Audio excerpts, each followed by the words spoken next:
Matius 14 ayat 13 sampai dengan 21 adalah sebuah perikop yang cukup terkenal bagi banyak orang dan tentu bagi kita, di mana di situ diceritakan sebuah peristiwa mujizat 5 roti 2 ikan.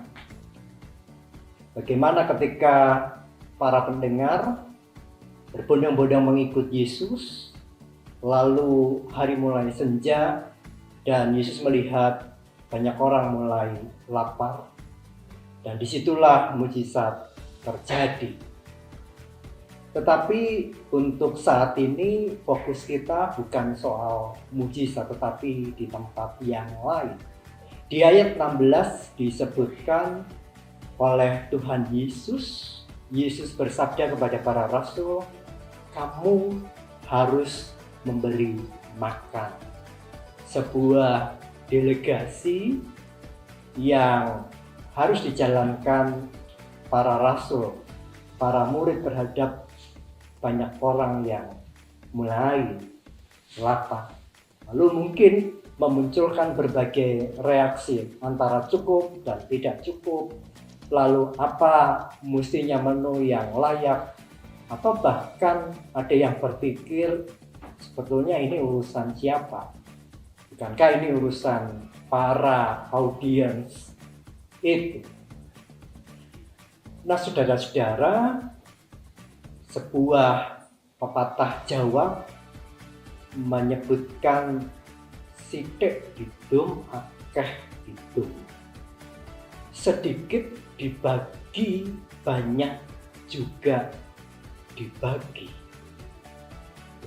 Menarik bahwa falsafah itu mengandung makna untuk orang berani berbagi bahkan dalam keadaan kurang. Tapi mari kita mengingat kembali dalam keseharian kita. Bagi orang tua modern mungkin anaknya 1 atau 2. Kalau orang dahulu bisa 5, 7 sampai 10. Dalam satu bakul nasi antara anaknya 2, 3, 5, 10 ternyata sama, bukan? Itulah mujizat berbagi.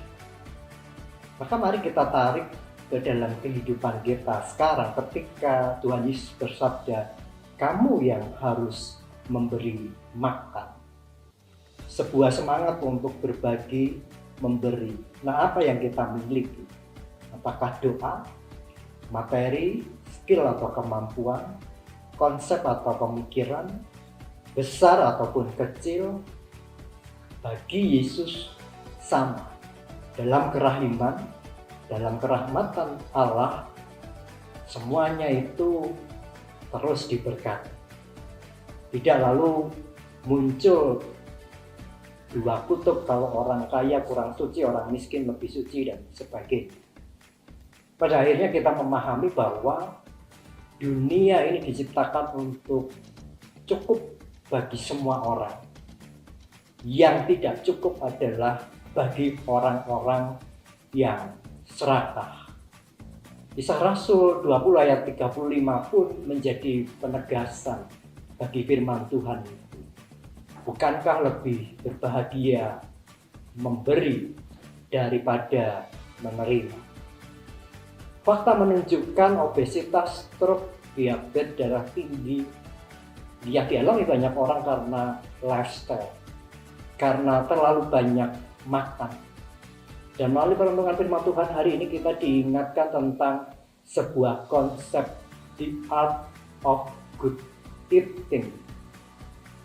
Bagaimana kita makan dengan kesadaran yang baik. Maka makan dengan kesadaran yang baik itu bisa kita padukan dengan seruan pendelegasian Yesus kepada para rasul dan kita. Adakah kita memiliki belas kasih? Ketika kita memiliki belas kasih, kita tinggal dalam kerahiman Allah, rahmat Allah yang pada akhirnya membuat banyak sekali mujizat di kehidupan kita. Amin. Tuhan Yesus memberkati.